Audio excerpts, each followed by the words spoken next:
Okay, so we had arrived at this differential equation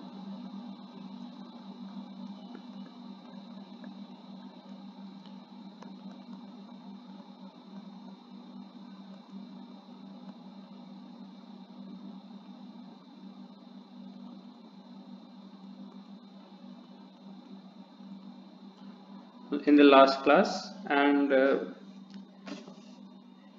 mb is known to be a function of x. That's something which we knew. So in the textbook, please don't read it as mb is known as a function of x square. I think 2 is a superscript over there, which has a book reference below. So this is a non-linear differential equation.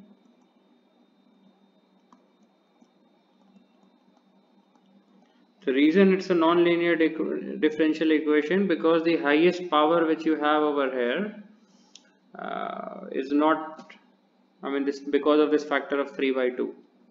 Okay, so you should clearly know the difference between a linear and a non-linear differential equation. If you don't know this, please check that and confirm that you agree that this is actually a non-linear differential equation, what you have over here.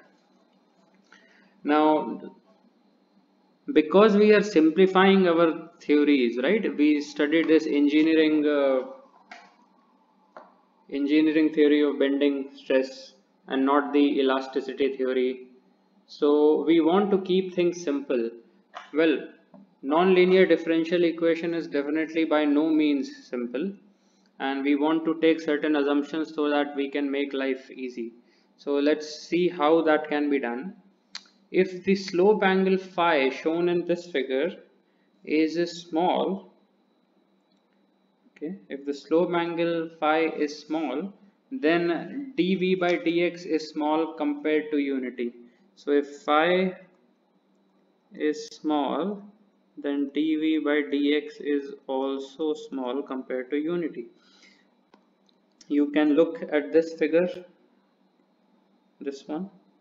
So phi is essentially the tan of this case, it's the slope, and because the angle phi is very small, hence dv by dx will also be very small, and dv by dx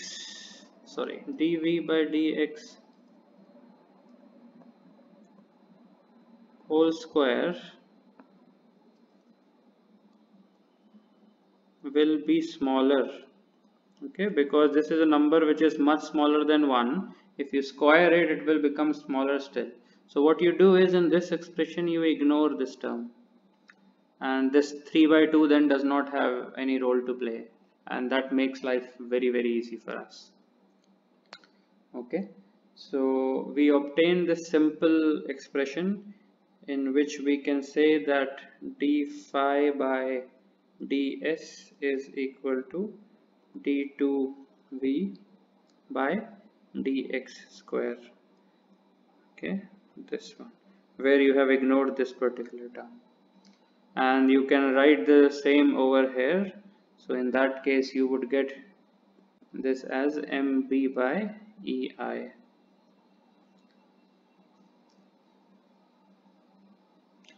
Okay, so in most engineering applications where relatively stiff beams are used, the slope angle is small, and we can use the approximation 8.3 for the curvature. So once you substitute, we obtain the linear. So this is a linear differential equation. Again, you must now know why this is a linear differential equation, why this was a non-linear differential equation. So please check those definitions, the formal actual definitions. Okay. Now let's see the discussion which follows in your textbook after this. This equation is fundamental to our subsequent work on elastic beam deflections. So we will be using this quite often. This is equivalent to 7.16 for us. So this is 8.4 over here, and we shall call it the moment curvature relation.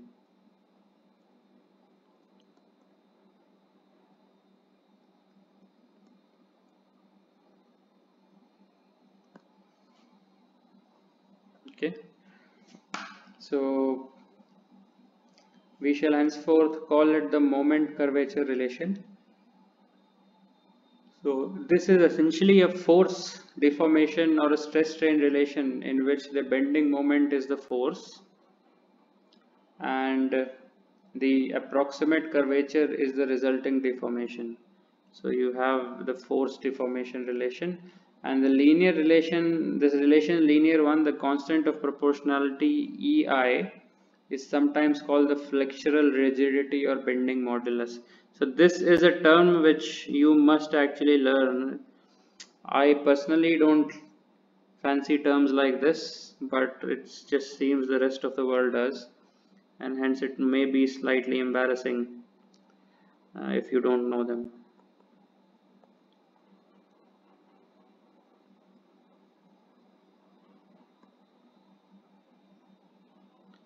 So EI is called the flexural rigidity or bending modulus.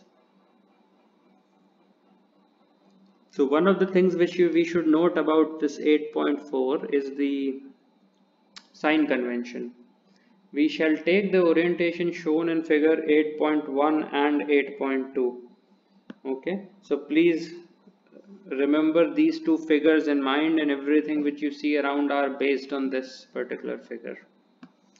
According to this sign convention, the bending moment MB, we have also seen that in chapter 3, the bending moment shown in figure 8.1 is positive. Okay, so because the positive x phase, so it has something like this. Okay, and the corresponding curvature in figure 8.1 concave up is positive and corresponds to positive value of approximate curvature 8.3. so this is also positive. So concave up is positive. Okay, so again we would invoke 2.1 to find the beam deflection, and this is what we have actually solved the problem. Now we have to apply it.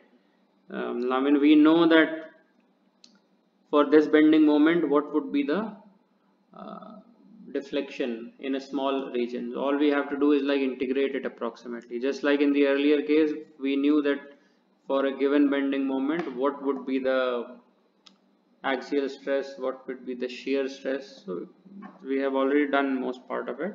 So the rest of the part is just trying to use this in finding the deflection, and we would invoke the 2.1 again and we'll solve problem. So let's start with that. I mean, it will become much more easier when we start doing.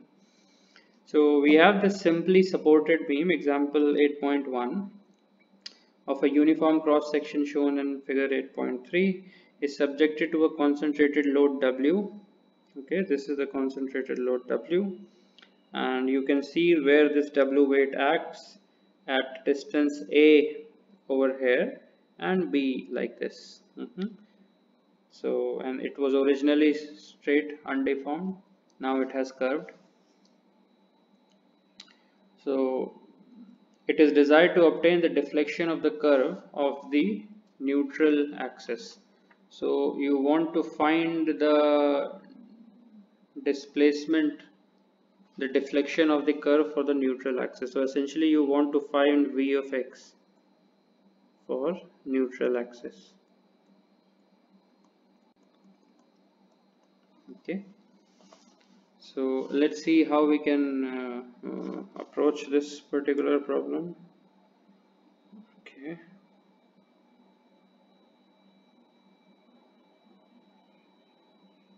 so let's start with this one. We begin the analysis by drawing a free body diagram over here, and then we show the reaction force at A, we show the reaction force at B, and we show the weight W. Right, by now you should be clear of why we are not showing any force in this direction at supports A and B. Does it mean that friction doesn't exist, or what is the reason? So please think about this reason And if you have a doubt, you should go back to chapter 1, 2 and 3 and see what are the reasonings we used to arrive at something like this. Okay, so this is the free body diagram, and the reactions Ra and Rb will be obtained by force and moment balance equation. We have done this several times, but we can just write Ra plus Rb will be equal to W. Okay, and then this is a force balance, and then you need one more equation, that would be the moment balance. So MB would be equal to WBL by X, and this would come out to be, so okay, for Ra and Rb, what you can do is you can balance the moments about point A. So you would have a W into A equal to Rb into A plus B. Okay, and A plus B, as you know, is equal to L. So you should have a value of Ra which is Wb by N, and Rb is Wa by L. Using the singularity functions and the bracket notation introduced in section 3.6, we can write a single expression for the bending moment.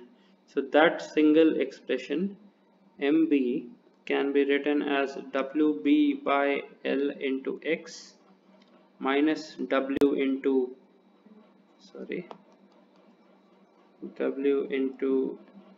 X minus A to the power of 1. So just to recall how we were able to write this, let's come back to section 3.6 about singularity functions. Okay, so x minus A to the power of 1 is okay, so you have the situations on in figure 317, and you should be able to use them to eventually write this.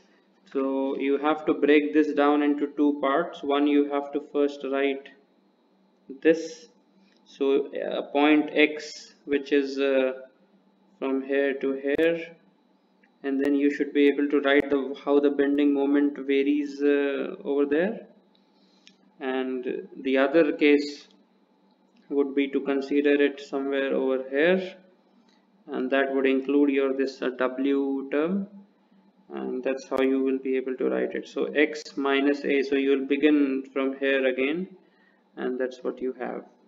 Okay, so the bending moment would be increasing linearly. So this particular, if you remember, that was something like this. Okay, so this was X equal to A, and it was a linear increase after this.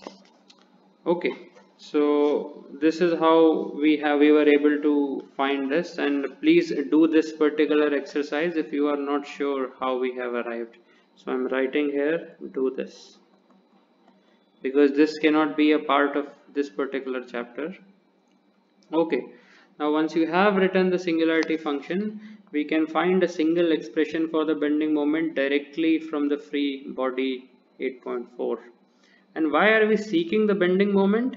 Because if you have the bending moment, you will just put it over here, and then you will have d2v by dx square, and then you can integrate that. Okay, so this particular thing is valid for all x, element of all x from 0 to L. Okay, now you want to write EI d2v by dx square is equal to mb, which is wbx by L minus w into x minus A into 1. Okay, so the bending moment EI is constant along the beam, so you would want to integrate this. Okay, so once you integrate it for the first time, you can write it as dv by dx, and this would be w b x square by 2l minus w into x minus a to the power of 2 by 2 plus a constant of integration. And you can do an integration for the second time, that would give you v of x. I'm just writing it like this so that it's clear that v is a function of x. So this time it will be wbx cube by 6l minus w into x minus a cube by 6 plus c1x plus c2, which is the constant of indefinite integration. Okay, so we want to now find, so we have actually found out the deflection. Okay, v of x is what we have found out for the neutral axis. All we have to do now is find this value out, and for that there are only two things remaining, c1 and c2. So for this you can use certain boundary conditions. For example, at the ends a and b there is no deflection, so v is equal to 0 at x equal to 0 and v is equal to 0 at x is equal to l. So once you substitute this, you will be able to find that v of x varies like this.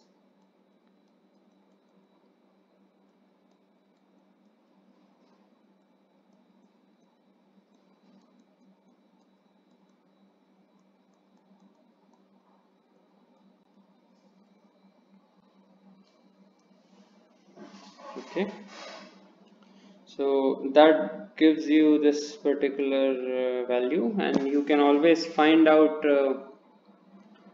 you can analyze the result by saying at what point the maxima will lies, for example. Okay, so deflection will be maximum where, so you know that you have to do this. Okay, and then you have to do a double derivative test to ensure that it is maxima, to ensure it is at minima, so you can tell at which x that happens. Okay, so that is one way to analyze this, and some other analysis of this exact result is given in your textbook, which you should have a look, just to see if you are able to agree with all what that has been done. The next part is, so there is an example 8.2 as well, which I think you can do again in the exact same manner. We are not going through this. Okay, and similarly you have 8.3, which you can do. These things we are leaving out because it all only involves you writing the bending moment correctly. If you are able to write that, then after that it's only a matter of integration. So, and bending moment we had done extensively in chapter 3. So we'll directly jump off to example 8.5. Okay, with the hope that you will be actually able to read examples 2.8.2, 8.3 and 8.5 yourself. So it's not that they are excluded, but I think they deserve your self-study reading rather than being discussed in the class. Okay, so we then go to example 8.5.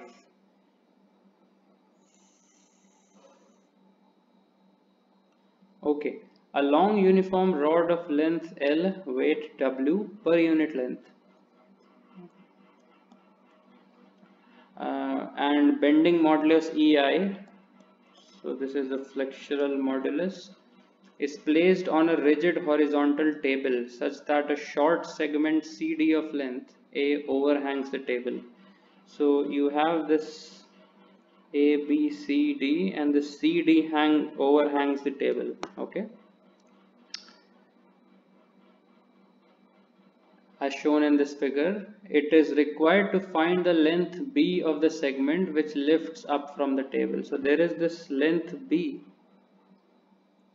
which will lift up from the table, so that it allows this to happen, in the sense there is a part which is hanging and then there is a part which is lying on the table. Okay, so this is what we have to find, B. Okay, so we'll discuss this particular problem. Now in this case, the length B is definitely an unknown, and since the part that is touching is going to directly transfer the transverse load to the table, we need to consider only the portion B for analysis. Okay, so RC can be found out from equilibrium about B directly. So let's see this analysis about this point B. The boundary conditions are that the slope is 0 at B and deflection is 0 at B. So this point B, capital B, is very important. The difficult part of this example is the determination of the reactions of the table. So reactions of the table is something which we would want to qualify as slightly being involved. So there is clearly a concentrated vertical reaction at the edge of the table at C. So there is a concentrated force, okay, and but the nature of the reaction between the table and the segment AB is not at all clear. So we don't really know much about this interaction, okay. And as is indicated in figure 8.9b by the arbitrary shape shown for the reaction distribution R of X. So what we'll do is, we don't know what is the reaction from A to B. So we will take this Rx reaction force. Okay. So you can always question, why are we making it hard? Well, we are not making it hard. The situation itself is hard, and we are approaching it from the engineering perspective.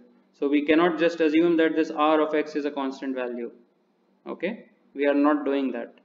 So please see it in this term, and this is again where I want to repeat that this course is being taking you away from your earlier physics or even APL 100 for that matter, and moving you towards more realistic cases.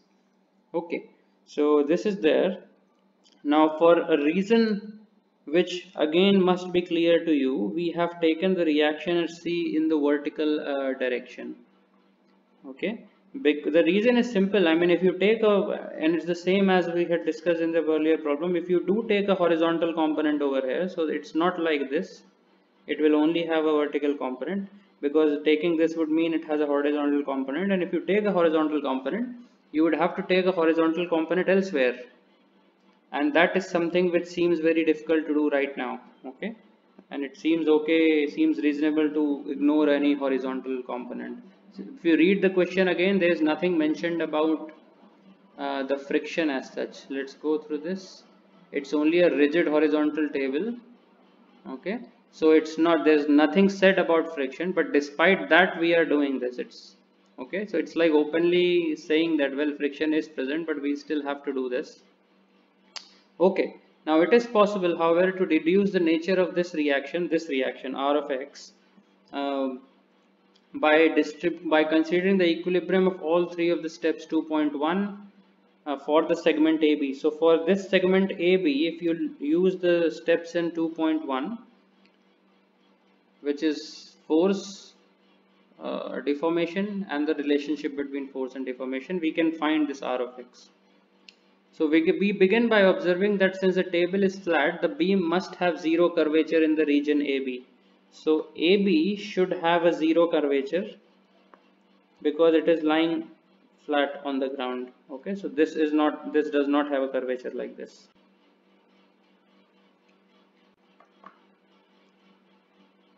Then from the moment curvature relation 8.4, we conclude that the bending moment must be zero throughout the segment of the beam from A to B. So let's see what the moment curvature relation is, 8.4, and we had already written it. So this was a d2v by dx square, and this is equal to mb, let's write it like this, of ei. Okay, this was the moment curvature relation. Now since there is no, for AB there is no curvature,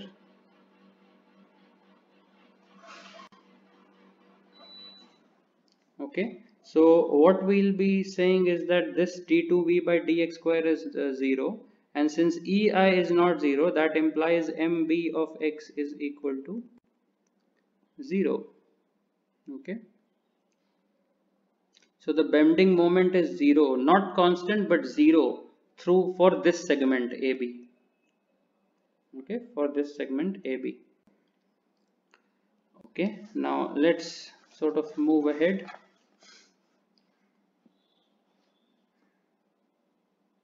Also, since the bending moment is constant along the beam, we reason from 3.12 that the shear force must also be 0 in this region. So let's look at 3.12, equation 3.12. I think we have used it in the last chapter 7 as well, but we'll write it once more.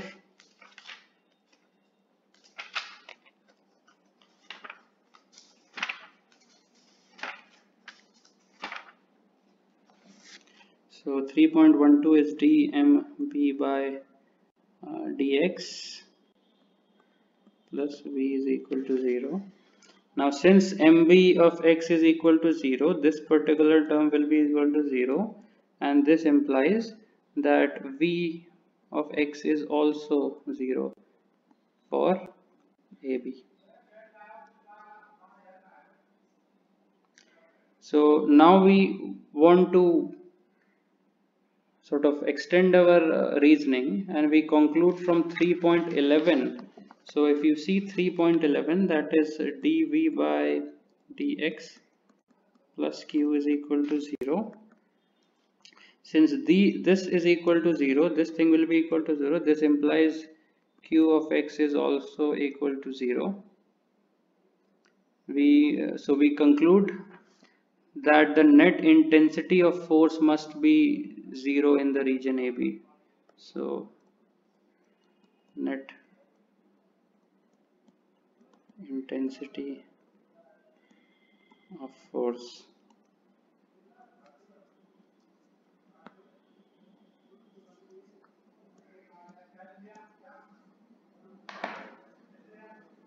Thus, for free body of figure 8.9c, we must have, so for 8.9c, so this is the region AB, okay, and what we have done, we have not taken the entire length AB, but only a region of length x, which is extending from here, but at maximum it can go to B. Okay, so that is what this C is. So for this particular case, MB is equal to V is equal to 0, okay, and Rx must be equal to 0 because the net intensity of force is 0. That means that Rx will be equal to this weight intensity. So that is why Rx, or it's not 0, it is equal to W. So W is weight per unit length of this rod. Okay, so that gives us Rx of equal to W. Now, some of us might say, well, we knew this anyways from the start. We could have just assumed, and you could have got R of x equal to W. Yes, the answer was correct, but you please notice again, and this is what we have been trying to learn in this course, the thought process is important. Okay, so the way you have done this is the way to arrive at this. At this course and beyond, a reasoning like this has to come through an analysis like this, just to ensure that everything is correct and we don't violate any assumption anywhere. Okay, so that arrives at this equation. Now let's come to this D. What is it about? It is so it's clearly beyond the point B. Okay, so this is between I think A to a point somewhere over here. Okay, so I'm rubbing this out, but this is a point beyond B, as you can see. So you can just vertically draw a line and you will know where you are on the rod.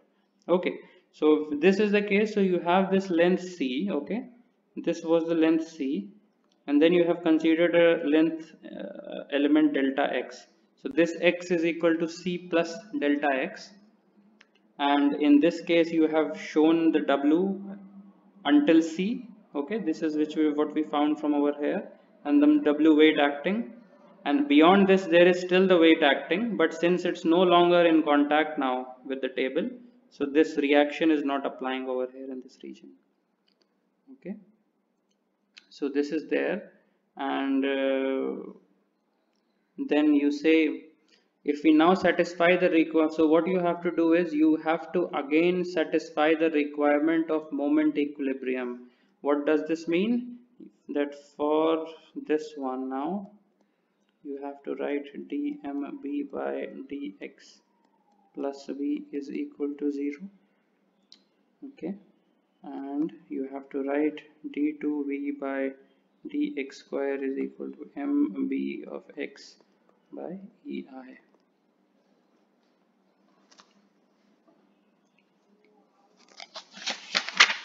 Okay, so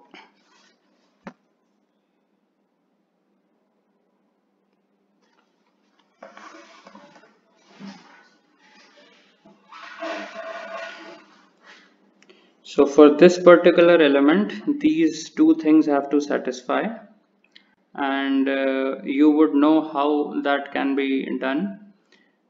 You have to perform suitable integrations, and then at v equal to 0 and b, you will find that the curvature and the deflection is 0. Okay, so you will be using the boundary conditions at b.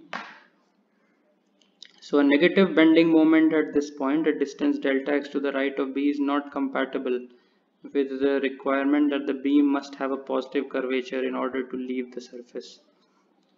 Okay, so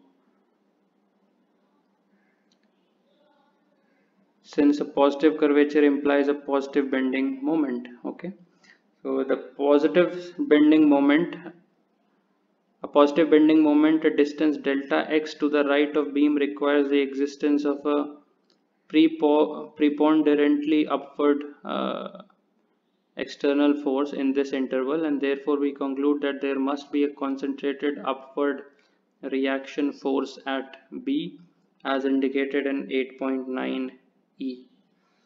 Okay, so let's analyze this particular statement once more. So until over here it seems to be okay. Now what we are trying to say is that this sine of MB doesn't actually create a curvature like this as it is shown over here. Okay,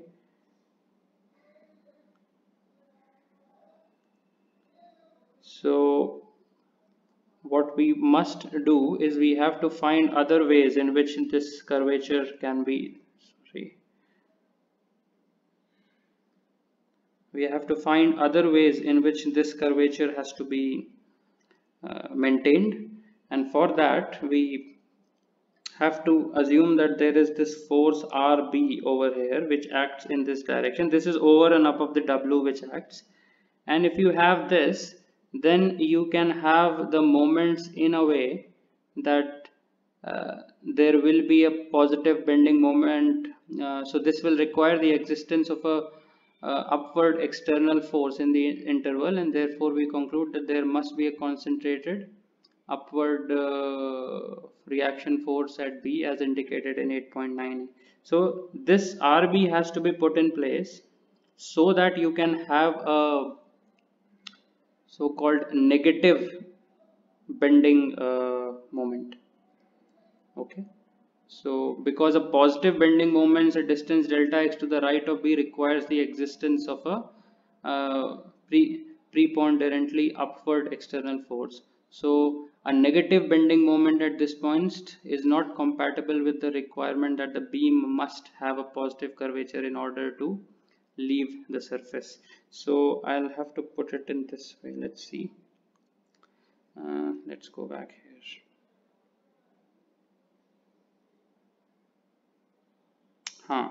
So if you have this as a positive MB, the curvature is upwards. Okay, but now in your problem the curvature at B is somewhat like this, which is downward. Hence, you must have a negative, okay, negative bending moment, but it is not compatible with what you have. So if we now satisfy the requirements of moment equilibrium for this force, we shall obtain a negative value of the bending moment. So this gives you a negative, these two equations give you a negative MB. Okay, first of all, verify this. Please verify this, that this actually gives you a negative MB, and you still don't want to go with this. So what you do is you add this additional RB force over here, and the presence of RB is not in conflict with any of our previous arguments, which led to the uniformly distributed reaction in the region between A and B. Okay, thus after a rather lengthy, and this is what sort of acts over there. So RB, where this the last point of contact with the table is, you have this additional force over here. So we have determined that the reactions with the table must be as shown in like this. Okay, so RB, RC, and the weight, and this reaction W. So once this is there, what we have to do is we have to apply equilibrium equation. So what we'll do is we'll just take up this part, because this is easy, and then we can write the reaction forces RB and RC. How would you do that? Just by the force and moment balance. So for example, RB plus RC must be equal to this entire weight, and then you can have the moments about RB that would be contributed by this weight and this RC. So you will have an RC and RB by this. Once that is done, all you have to do is find you have to put your MB over here, okay, because these equations will be able to give you MB, okay, something like this. And then once you do that, you will be substituting, and then finally you can integrate it twice and use the initial conditions for V equal to 0 at x equal to 0 and V equal to 0 at so in this case, for example, the x over here has been calculated from B. So x equal to 0 here means that you are at the point B, and it is given in the question that both the deflection and the curvature are 0 at point B. So you will be able to get V of x for this particular beam. Okay, so you can also find the value of B with this case. That will be equal to √2 times of A. So thus, when a long, uniform, flexible rod overhangs a rigid table by a distance A, the rod is not in continuous contact with the table until a distance √2A back from the edge. It is intuitive to review again the conditions at point B in figure 8.9, where the rod separates from the table. The deflection and the slope are both 0, since the curved segment BC must join smoothly with the uncurved segment. So it's like in the limiting case, you are saying that the curvature is 0 over there. So if you have AB and then from this you have this BC, so even though this part will have a curvature, so when you try to approach this particular point, this must merge with this straight line with no curvature. Hence in the limiting case, you say that it has to be like this. Remember, it's more like a continuous and differentiable sort of a situation at B when you study maths.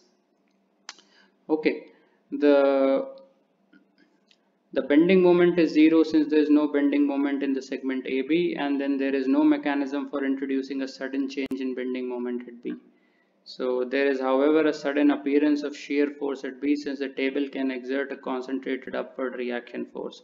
So there will not be a bending moment also at B, okay, which is at x equal to 0.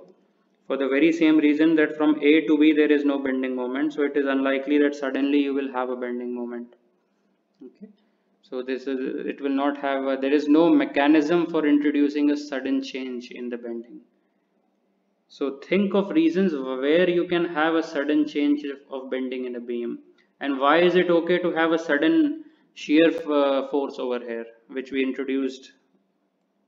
Okay, how does the mechanism exist to employ this but not the bending moment? So please think about it. Think about what are the kinds of forces with which a table can apply on this beam. Can a table actually bend it at B?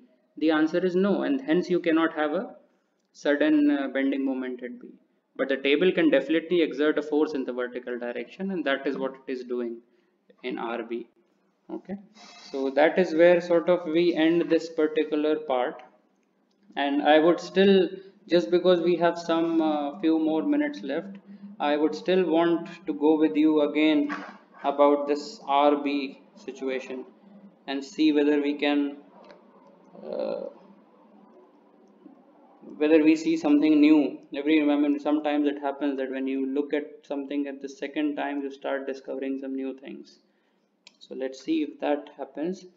And it's always, I always find it better to write a line which I find interesting and see what happens. So the part which is easier to do and which you must do is that the MB which you calculate for this will give you a negative value. Okay, so that would mean that the curvature will be slightly different. Okay, so hold on, let's see this. Okay,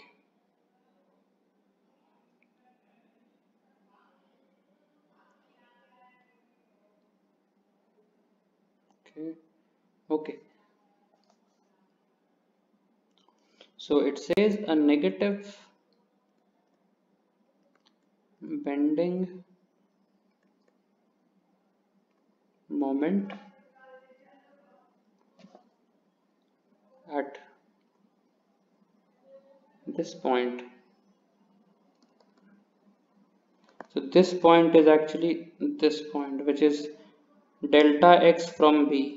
Okay, so this is the point. So a negative bending moment at this point is not